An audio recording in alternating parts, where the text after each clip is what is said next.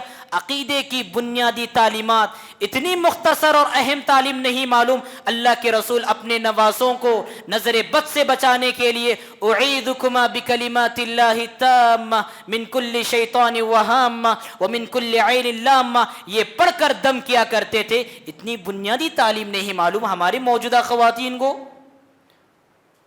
لہٰذا خواتین کے لیے بہت زیادہ ضروری ہے۔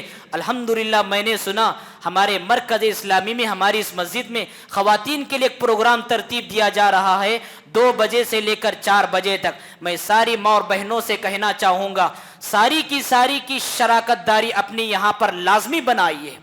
دینی تعلیم سے آپ جڑیں گی، آپ کا گھرانہ اسلامی ہو جائے گا، آپ کی نسلیں اسلامی بن جائے گی، آپ کی آخرت آباد ہو جائے گی، جہنم سے آپ بچ جائے گی، اور ساتھ ہی ساتھ اپنی نسلوں کی ایسی تربیت کرے گی کہ معاشرے میں آنے والا ہر مرد آپ کی گود سے ہوتے ہوئے آئے گا اور کامیابی کے مظاہرے کرے گا اور کامیابی کے کارنامے انجام دے گا۔ لہٰذا یہ سارے کے سارے کارنامے، یہ ساری کی ساری خواتین وہ خواتین تھیں جو ہماری خواتین کے لیے مثالی خواتین ہیں، آئیڈیل خواتین ہیں اور نمونہ ہیں، بخلاف ان خواتین کے جو سوشل میڈیا ہماری نظروں میں انہیں بنا کر، انہیں سوار کر، انہیں نکھار کر دکھا رہا ہے۔ یہ ناچنے والیاں، یہ گانے والیاں، یہ برہنگی کا اظہار کرنے والیاں، زنا کا کلچر معاشرے میں انہی کے توسط سے عام ہو رہا ہے، بے حیائی کا کلچر معاشرے میں انہی کے ذریعے پھیل رہا ہے۔ یہ تمہارے لیے مثالی نہیں ہو سکتی۔ تمہارے لیے مثالی خواتین اگر کوئی ہے، اسلاف امت کی مائیں، بہنیں اور بیٹیاں ہیں۔ میں انہی باتوں پر اپنی بات کو ختم کرتا ہوں۔ اللہ رب العالمین سے دعا کرتا ہوں بار الہ امت کے ہر طبقے کی اصلاح فرمائے، خاص طور پر خواتین طبقے کی اصلاح فرمائے، خواتین کے اندر دین بیداری کا مزاج پیدا فرمائیں، اسلام کے زیر سایہ زندگی گزارنے والا بنائیں، انہیں اپنے شوہروں کی اطاعت و فرما برداری کرنے والا بنائیں، اپنے آنے والی نسل کی دینی تربیت کرنے والا بنائیں۔ بار الہ ہم سب کو جب تک رکھے اسلام کے زیر سایہ رکھے، جب اس دنیا سے اٹھا لے تو آخری وقت میں کلمہ لا الہ الا اللہ زبان پر جاری و ساری ہو۔ اقول قولی ھذا واستغفر اللہ لی ولکم ولسائر المسلمین فاستغفروہ انہ ھو الغفور الرحیم۔